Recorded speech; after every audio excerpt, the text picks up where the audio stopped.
Hello, Berlin. Thank you, Bitkom. Thank you who stood it out for being here. So 2 weeks ago today, you may have heard something happened in America. And that made me change what I wanted to talk to you about today. For the last year or so, when I've come abroad, come to Europe, I've usually started out with kind of a half joke, apologizing as an American for bringing Donald Trump to you. It's not funny anymore. We're stuck with this. And what strikes me is that this is the moment when Europe, and especially Germany, must lead. Now, as an American from the outside, looking for any definition of a sane leader in this world, I have to say that I was relieved to see Chancellor Merkel announce that she's running again, but I'm not here to make a political statement because I don't know enough about the politics here. Instead, this is a conference about innovation and investment. And that is where I believe that you, Germany, can and must step up to a position of leadership in the world. Because we need you, and because we're going to be a little busy for the next 4 years in America. What I think is actually happening in our world right now is an institutional revolution. I believe that we are at a millennial Wendepunkt with the internet that challenges institutions of all sorts. And what we're seeing is those institutions being challenged and fighting back for their very life. And we see a fight over trying to figure out what these institutions are, whether they live, whether they're obsolete. I see that in, Lord knows, in my field of media and journalism. We see that in political parties. Donald Trump managed to destroy one. At the same time, he was victorious. In government of all around the world, in education and universities, all these institutions are being challenged fundamentally.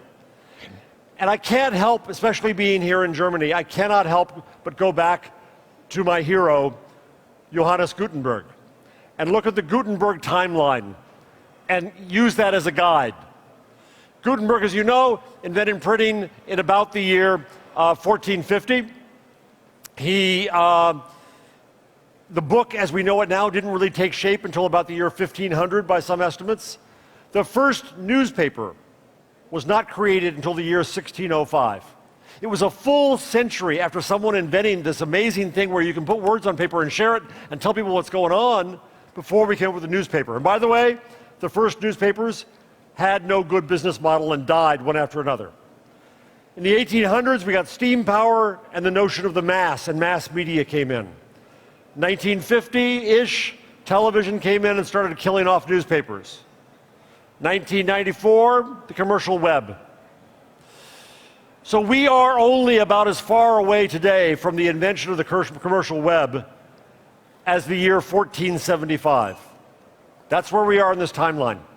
Now, the other hero we're noting these days, you are especially in Germany, is the 500th anniversary of Martin Luther's theses on the Wittenberg door.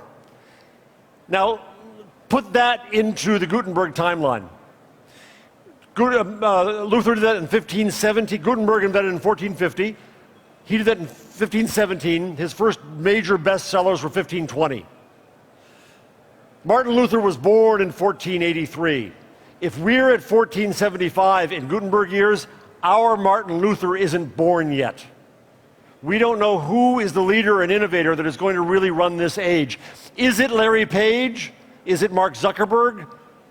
I'm too old to ever know. We won't know. So my argument to you is there is a huge opportunity for leadership.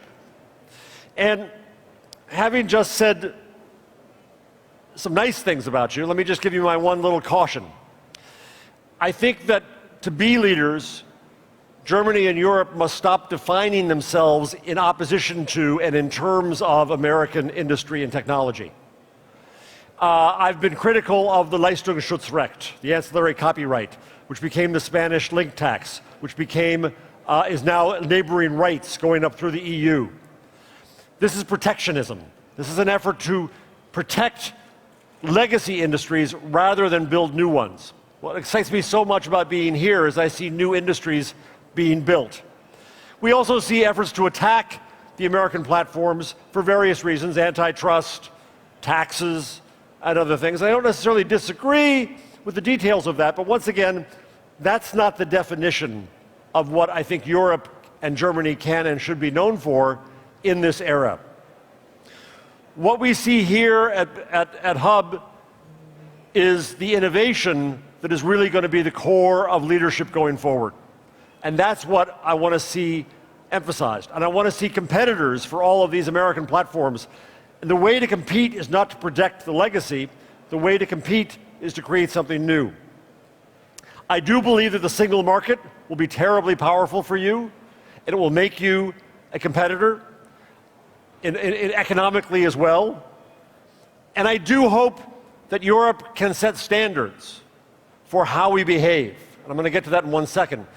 Let me just go on one little slight detour here. I also see in the news, not to make another political statement, but I see that there's some renewed talks from Die Grünen about maybe offering asylum to Edward Snowden. You're powerful people in this nation. I would urge you, good idea. Because we have to defend openness. We have to defend transparency. So I want to talk to you for just a few minutes, and I hope we'll have a conversation. I know I stand between you and beer, but a few minutes of a conversation. But I want to talk to you about the opportunities that I see in general and see here. The opportunities for leadership. The game is far from over. It is 1475. We have a century or more to go before the equivalent of the newspaper is invented, or whatever is going to become the killer app of this new platform called the net. There are huge opportunities, and I want to go through a few of them. I see a unique opportunity for Germany in building companies, building an industry, and building standards around privacy and security, right? Whenever I come to Germany, what do I hear? Datenschutz, Datenschutz, Datenschutz, right? And so go with that. Go with the strength. In an era when we need security and safety, in an era when the new head of security in the US is talking about encryption, if you use encryption, you're a suspect. We need better means of security. So in this, I've also heard a lot today. I was delighted to hear all the talk about blockchain. So I think it is, as it was said on this stage, terribly unexplored still. And the opportunity with blockchain, I think, is to enable each of us to make transactions about our own data and about what we can do with it and the contracts that exist around that. I think that's terribly exciting, huge opportunities. I'm delighted to see blockchain work happening here. I also think blockchain can be very valuable to move us past the argument about copyright and the Leistungsschutzrecht and neighboring rights. That you can, with blockchain, mark the sourcing and the provenance of information. I've done some work with the World Economic Forum about the future of copyright, and we've looked at what's past copyright is what I call credit right. That everyone in a chain gets credit for what they contribute to that chain. We rethink creativity, we rethink ownership, we rethink reward. That can happen here. You are uniquely prepared to do that. We also clearly need new mechanisms for more civil discourse. I've been talking nonstop over the last week about fake news, and I warn you, my friends, that Breitbart is coming to Germany as well. The CEO of Breitbart, as you know, Steve Bannon, has the right ear of the president-elect. I know it chills me to say it that way. And they're coming here to France and Germany to stir up trouble. So at the same time we need civil discourse, there's an opportunity to invent things there. Journalism, my own field, is in desperate need of major innovation, of rethinking it from the ground up, of reimagining what journalism can be so that we can find better ways to work not in competition with our own users at Facebook and Twitter, but in collaboration with them, so that media companies can collaborate with and work with the platforms to go to where the citizens are and inform them there. I argue that we in journalism have failed America badly in this election. It is our job to inform the public. The public was ill-informed. The quality of discourse was awful. Because we in liberal media, and I'm liberal and I'm media, we abandoned the right half of America so that years ago they stopped trusting us and we had no opportunity to inform them. And we're holding on to our old mass media business models. And we're stuck in a world of clickbait. Donald Trump is clickbait. Katz, Kardashians, and Trump all go together. So reinvent my field, reinvent journalism, a huge opportunity there. Education, my other field, is still basically from the pre-Gutenberg age. I have the book, you don't. I'm going to lecture to you just like I'm doing right now. This model of the lecture is outmoded. Reinvent it. Because I see a constant discussion in this country and on this continent about the ethics and propriety and respect, I think there's a huge discussion and a huge opportunity to be had around the ethics of artificial intelligence and how it works. That is an opportunity, to my mind, for Germany. Banking. Lord knows we don't trust the bankers in America, given recent activities. To reinvent banking, and I saw some of that from this stage as well, is a huge opportunity to rethink trust at a fundamental level around our money and how we transact. Another opportunity, obviously, around blockchain. Energy. You are so far ahead of us on energy and modern energy mechanisms and energy management. Our new president is going to bring back coal. You have the opportunity to rethink energy utterly. You know this, and I will urge you as someone who believes in climate change, unlike our president-elect. Save us. This is your opportunity. Transportation. Whether they're autonomous cars or not, we can rethink transportation fundamentally on the ground. We can also rethink it in the air. I'm privileged to be in the Lufthansa Lab Advisory Board. We can rethink transportation, rethink the notion of getting people somewhere, rethink the experience of it fundamentally. And I don't think it's just about manufacturing cars or manufacturing planes. I think it's about having experiences and services. This is a service age. Journalism should be a service. Banking is a service. Transportation is a service. Think about serving people. Delivery. You have the Deutsche Post that is doing some great things. We have the United States Postal Service that is always near death. You have an opportunity to rethink delivery, just as I saw an Amazon truck, an Amazon branded truck, go into my street this week. Amazon is taking over the chain from end to end. From product manufacture and sale to delivery. Huge opportunities in rethinking delivery. Retail. You don't see it so much here because there's protectionism around things like books, but we in America are finding retail is dying before our eyes. Rethinking how people can transact. And finally, jobs. The nature of work. Because you have respect, because you have the unions that do cause trouble for people coming in here and starting companies. You also, however, have a system of working with them, respecting employees and understanding that. There is an opportunity to rethink work. And what better city to do it in than Berlin? And I don't say this because I'm sucking up to you being here, but this is my other favorite city. From the first time I came to the city in the 80s, I have always felt at home here. There is a spirit of Berlin that makes innovation possible. Go with that. So I leave you only with this. We need strong, reasonable, fact-based, smart, sensible, open leadership in this world, because we've lost so much. You are the bulwark against the insanity of Brexit, against God knows what's going to come from Trump, against Le Pen, and then across the border. God knows what's coming. Honest to God, I look to you now, to my friends in Germany, to provide leadership, beyond political leadership, economic, innovative investment. This means that you have to be comfortable with risk. You have to be comfortable with doing things in public and failing in public. And I know that's hard. But what I hope you can do is to express the soul of Germany and the soul of Europe through the kind of innovation we saw here today.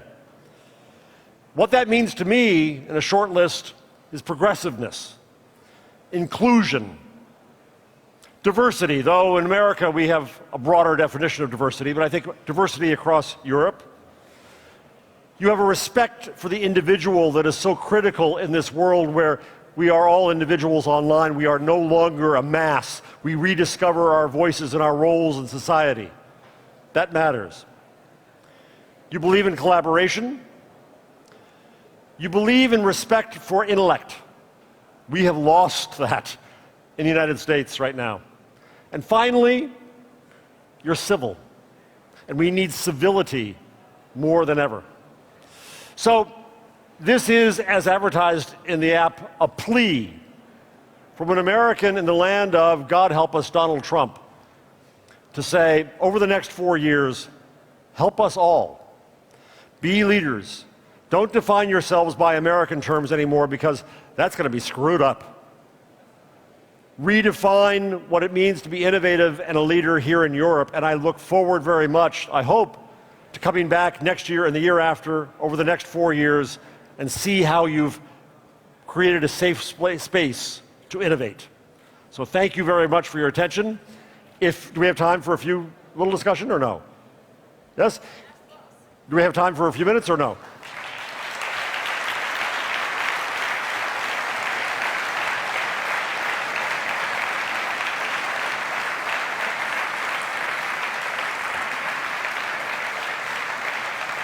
Thanks a lot. Thanks a lot, Jeff, for having come here and for having given us that very late keynote. And you have a very respectful and very interested audience here, which was passionate, and it was very inspiring to hear you. It was very emotional, and now we know what to do. You did give us a wake-up call for European or maybe even German leadership for the free world, but the question is how to do it. Do you have some other indications? I think investment is key, right? I have heard from, I've sat with Berlin startups, and they say that they can get their friends and family round in their first rounds, but when it came time to get higher risk and higher money, they had to go elsewhere. So I think that using resources, private and public, to truly invest in the kind of startups we saw just before we were up here, that's going to be necessary. With that comes risk. There has to be a comfort with risk, and that's difficult. My German friends will all tell me that's difficult, but I know it's possible. This is the country that invented print in the modern age, for God's sakes. You can do it again.